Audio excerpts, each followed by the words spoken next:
There's Jeff. Hey, Jeff, how you doing? I'm doing great, Jimmy. It's great to be here. Thanks for having us. Great to have you here. And Mitch, great to have you here with us as well. Hey, thanks, Jimmy.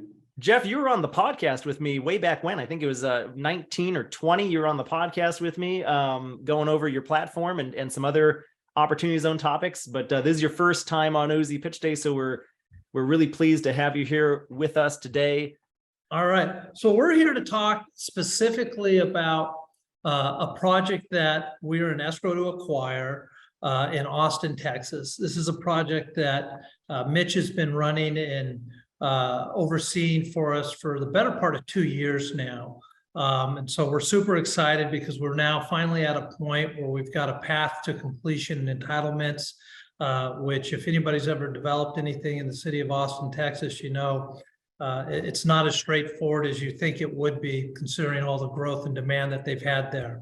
But before we get into the project, I think maybe what I'll just do is give everybody a little bit of an overview of Pintar Investment Company and who we are and what we've been doing. So I founded the company back in 2009 out of the Great Recession.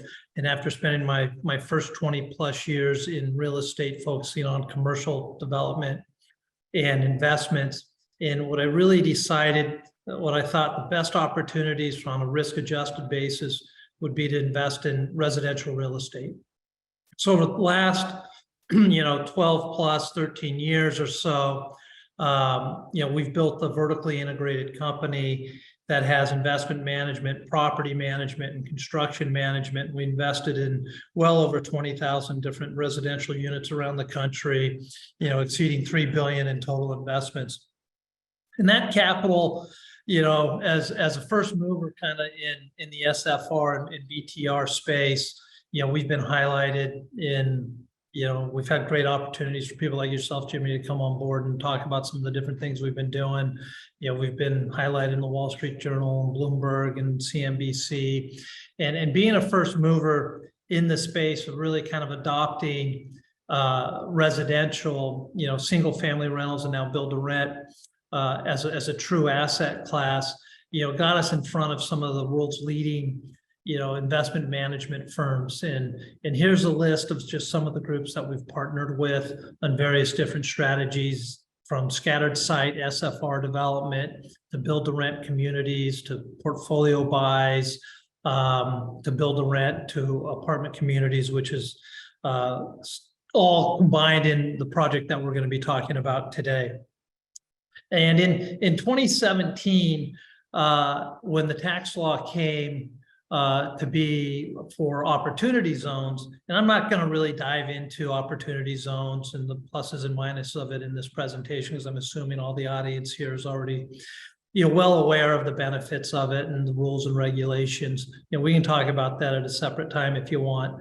But when the opportunity zone law came into effect in 2017, we felt like it was a great opportunity for investors to take advantage of it and do what we're doing on the residential space, in the residential front, and find the most sought after opportunity zones around the country and develop residential communities within those opportunity zones. And Austin, being one of the most dynamic markets in the country over the last decade plus, has a lot of tailwinds to it. And so Mitch and I spent a lot of time literally just driving around the market, getting to know brokers and landowners and, understanding where the path of growth was going. And that's how we came across the site that we've got now. This is going to be our fifth opportunity zone investment. We've got a community in Florida that we built and acquired 56 homes that we still own in kind of a specially purpose opportunity zone. We've raised 2 different funds that have 7 different projects in between them of different opportunity zones. We raised a project-specific opportunity zone fund for an apartment building that we own in Austin, and then we're creating this specific opportunity zone fund for this project in itself. So some of the things, if I step back a minute and tell you why we continue to be bullish on residential as an asset class, and think it still provides the greatest kind of risk reward opportunities for investors over the coming 10 years. Is number one on this list here is the U.S. continues to experience a housing shortage.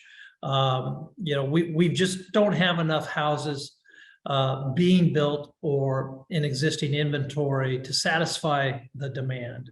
The other thing, COVID-19 really sort of exacerbated the importance of large open spaces. And what we saw is a flight to the suburbs. And we're seeing some of it back to the urban centers, but really what people are placing a premium on is having that extra space, being surrounded by parks, having a dog park, place for their pets and their animals, having attached garages where they can park their cars and vehicles, and the importance on that from a lifestyle standpoint is really exacerbated itself since 2020 and continues to show strength today. Number three, after the Great Recession, we saw a significant fall off in home ownership. That's now ticked up quite a bit since then. And, it was really helped by lower interest rates the last few years. Now that game is over, as we're all witnessing, with the Fed tightening and doing what they can to dampen inflation. And so we're starting to see, people who otherwise would have been moving out of rentals and into home ownership clearly are planted in the home rentership, space for the time being. And that just kind of goes into, item number 4 there. And then number 5, it's interesting, residential rental assets, be it apartments or single family homes or build and rent communities, in an inflationary period, being able to reset your rents on an annual basis to keep up with inflation is extremely important when compared to other asset types where you might not be able to reset your rents 3, 5, 10 plus years at a time. So those are some of the demand drivers, as we talk about the shift from home ownership, which traditionally has been, the American dream, where we had a peak home ownership rate right before the Great Recession, then it dropped almost to a 50-50 level, then it moved back up. But then with the rising of interest rates, where home affordability is really trending in the wrong way if you're interested in owning a home. A year ago, you can get a mortgage rate, in the 3s, maybe even in the low 3s. And I think at the best it was probably in the high 2s. Whereas now, it's 7+ and it's trending even higher. So home affordability, even though we are seeing a pullback in home values with the increase of rates, it's really basically doubling home ownership costs. And so it's making renting a much more attractive opportunity or solution for people that are occupying homes. I talked about Austin a little bit, about the housing crisis. Austin has been a darling in the country in terms of job growth. It's in the state of Texas. There's no income taxes. It's an extremely business-friendly state. Despite the challenges to get projects approved there, which I think helps sustain the valuations of all the demand and the growth that's happening there, it's experiencing an extreme significant shortage in housing. Some of the other key demographics that make housing attractive, and we talked about this, but if you look at the demographic cohorts, on the left side of this, basically half the population is at an age where they're in a home ownership or a home formation stage. And we talked a little bit earlier about historical new home starts. Prior to the Great Recession, the U.S. was averaging around 4.8 million residential unit starts. Right around the Great Recession, or during the Great Recession, that got decreased to 1.7 and bumped up to 2.0. I'm really curious to see what 2023 is going to show on that post-recession. If we're talking now home starts, because the home builders have all but said they're shelving all new home starts if it's not already under construction, which is only going to exacerbate the shortage of housing. If we talk about Austin for a minute, you know, it's highly documented as being one of the hottest job markets in the U.S. It's the best market for commercial real estate investing by a lot of different, you know, syndications. The types of jobs being created in this market are all across the board, but predominantly very, you know, well-heeled jobs. Overall, it's been ranked, you know, one of the best performing cities in the U.S., you know, as notified here by the Milken Institute. There's just a number of positives that Austin continues to experience and share from, you know, technology growth, job growth. It's one of the top university and educational metro districts in the U.S. Great lifestyle center, great affordability in comparison to other, you know, communities that it's, you know, the job centers. If you compare Austin from an affordability standpoint to, say, Silicon Valley, you know, it's a third of the cost to live in Austin than it is in, say, San Jose or Sunnyvale, or, you know, if you look at any of the other markets that have major tech hubs, that's been driving so much of this boom. So our experience in Austin, well, I'd like to talk a little bit about that because I think that's really important. You know, if you're going to invest with anybody, you want to know, you know, what's their experience in that local community. And I'd mentioned, you know, in 2017, when the opportunity zones laws came into place, Mitch and I, you know, started studying all these different markets around the country. And Austin traditionally, you know, had all of this boom and a lot of excitement around it. And so we got really familiar and got presented a pretty unique opportunity at Arise Riverside, where we were able to acquire a 275 unit Class A apartment project that was currently under construction. And we were able to close on it prior to the completion of construction so we can get all the benefits of the opportunity zone. We oversaw the final stages of that construction and the lease up of that property. And we continue to own it and manage it today, and it's been performing extremely well. That project cost at the time was about $63 million. And that sits in the South Riverside corridor, just south of downtown. Another project that Mitch has been running point on for us in Austin is Stonecrest at Whisper Valley. Whisper Valley is a master plan community of about 2,500 acres, just off of State Route 130, north of the new Tesla plant. It's got plans of about 7,000 residential units.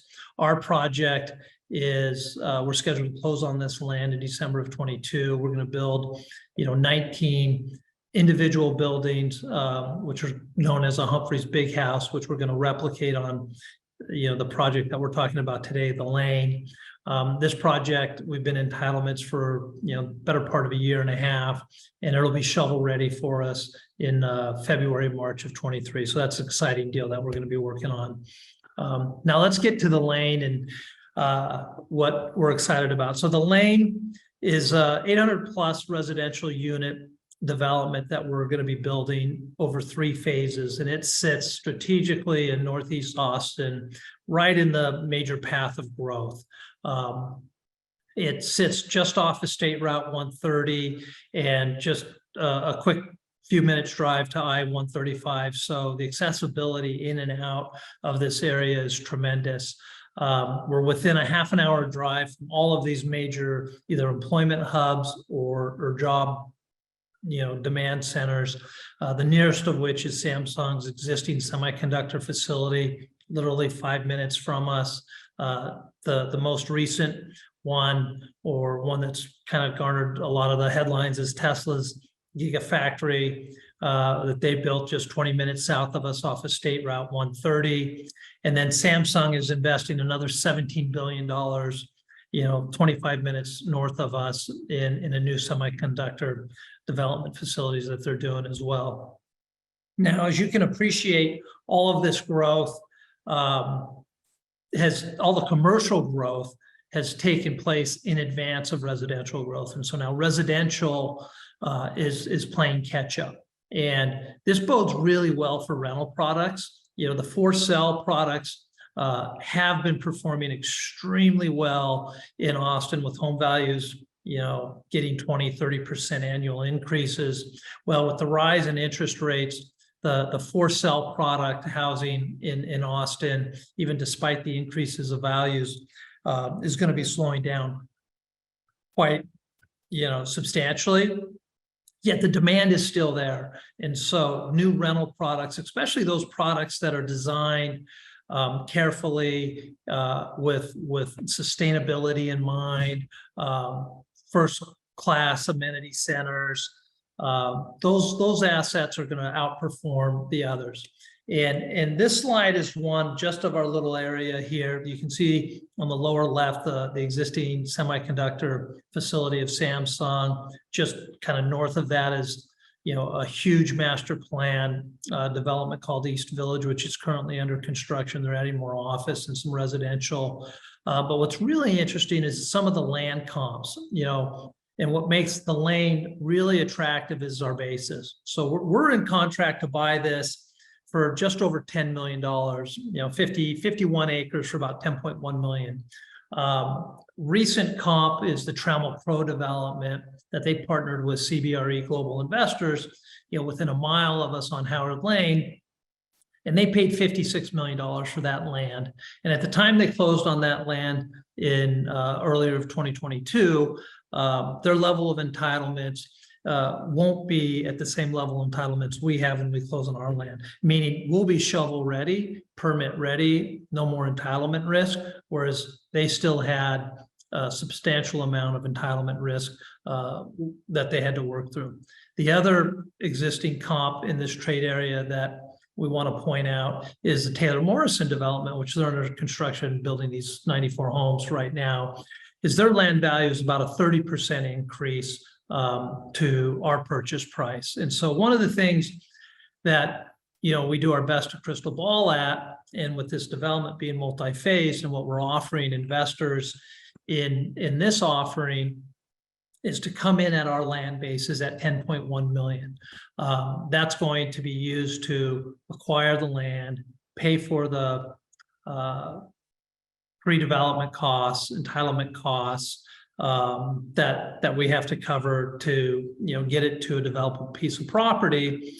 Yet then, given the size of this deal being 250 plus or minus million in total project cost, we're going to have to bring in an additional partner. And so we're kind of calling it a Series A investor who is this offering is being, you know, pitched to and being offered to. They'll be able to come in at our basis. And then we're going to be bringing in an institutional investor, you know, call it a Series B investor at a marked up land value. And given the fact that, you know, we got into this deal 2 years ago, Austin is seeing incredible land appreciation. And so that's one of the great opportunities of this offering that we have. As we're designing this community, you know, it's 51 acres, 800 plus units, 3 phases. What we've learned from operating, you know, residential real estate for rent is it's an evolving space, right? Technology and sustainability is becoming more and more important to tenants, lowering their occupancy costs, creating an environment of which they have a lifestyle that they're going to want to be a part of for multiple years. Things that we can do to lower their electricity bill, like solar, creating EV stations, creating, you know, walking trails and bike paths and organic gardens. All of these things create, you know, a sense of place that our residents really enjoy and pay a premium for. But not only that, they refer to their friends and they want to stay longer. And so we've put a tremendous amount of thought and effort into the design and the features within the lane. One of the aspects that we have found to be really prominent in all of these types of communities is having the best of class amenity center, with state-of-the-art fitness, swimming pool, open shared space. The organic gardens that we've been talking about are really popular in the Austin marketplace. And doing it in a way where it's not that urban, feel, where you're not over densifying a piece of property just to max out the density because it looks great on a pro forma, but measuring up with what was actually going to be functionable, how you can control that demand and deliver an environment that's going to want people to stay there for years and years and years. And so we've spent a lot of time, and we continue to spend a lot of time, exploring what are these best offerings within the communities. And so these are some representative photos of what our project is going to look like. And Mitch, maybe what I'll do is I'll hand it over to you now, where you can walk us through the phasing aspect of the project. Yeah, of course. And I see there were some questions that popped up too, asking about the status and timeline. Those should both be covered here. So in December, we expect to finalize our Series A raise, which will fund the acquisition cost of the land, as well as all of our entitlement and diligence costs, as well as our offsite expenses as well, such as construction of a wastewater line. And then throughout all of 2023, we'll be working through the city and the county to acquire, or I guess receive, all of our entitlements. And then we are projected to receive our site development permit in January 2024, which is also when we'll be closing on all 51 acres at our basis. And then at this point, simultaneously, we will be contributing the land for phase 1 into a partnership with additional partners, as Jeff alluded to earlier. And at that point, since we have our site development permit, we will be ready to begin construction. A few months later in October, we'll start vertical on phase 1. And continuing on after that, we'll have our first move-in for phase 1 in June of 2025, while the project is still under construction, which is expected to conclude in October 2025. Lease up will continue for the next several months, and then we'll be refinancing in September 2026 and using those refinance proceeds to partially fund the development of phase 2, which should also have its site development permit at that point as well. And then for phase 2 and 3, it's going to be just like phase 1. Vertical begins a few months after that, and then we got our first move-in. Construction will be complete in May 2028 during lease up, stabilized towards the end of 2028, and then we'll refi again, or at least refi phase 2, use those proceeds to partially finance the construction of phase 3, which is going to look just like phase 2 in terms of product type. And so something I didn't touch on is phase 1, as you can tell from here, is a kind of traditional multifamily product. It's more dense, while phases 2 and 3 are going to be that big house product that Jeff mentioned earlier, which will have about 10 units per building, all 2s and 3s, to kind of capitalize on that suburban feel. And maybe I'll just jump in here. I think what's unique about our site is we have some pretty unique topo on our property, and what you can see how we've designed it with some trails and some water features and a lake is to really take advantage of this topography in the Texas foothills or the Austin foothills. So it's really a unique site that we're excited about. And we think people are going to be, really appreciating the differentiation that, the lane is going to be able to offer in comparison to other product types nearby. And so just where we are on the project, as we talked about a little bit earlier, we're going to have, we're kind of calling this the series founders round. We're going to have a Series A shareholder kind of at our $12 million basis. Then we're going to be bringing a Series B institutional investor. We're targeting an IRR, between 20 and 25%, 3 to 4 equity multiple. Once the project's up and running and cash flowing, we're projecting, somewhere between 6 and 8% cash on cash. The acquisition date is January of 24. That said, we are calling capital now to continue to fund pre-development costs. So the ask is we're raising $20 million. And like all of our other investments, We as the GP put a significant portion of our own money in to each one of our projects. And so the same here, we're going to be making a large co-investment. The term, like all other OZs, is 10 years. The minimum investment's $100,000 or another amount, dependent upon GP's approval. We're paying a 6% preferred return. Over that 6%, profits are split 80-20, 80 to the investors and then 20 to us as the GP. And then we have very minimal fees. We have a 1% asset management fee on the 20 million of equity, and then half a basis point on the project cost for an acquisition fee, disposition fee, half a basis points on the sell price, and then we charge you half a basis points on the loan origination. So again, thank you for having us, Jimmy. And if people are interested or have questions, feel free to reach out to myself, Mitch, or Rex. There's our contact details below. And again, we appreciate the chance to present the lane and share with everybody what we're doing. Fantastic. Well, Jeff and Mitch, really appreciate you coming on and being a part of OZ Pitch Day today. We've run out of time. We had a few questions, but I've directed those folks to get in touch with you directly, Jay Pintar at pintarinvestco.com. And I've also linked to the contact page on your website as well. So I'll have to leave it there for you guys. We have to move along with the program, but thank you so much for being here today. Absolutely. Thank you. Thanks, Jimmy.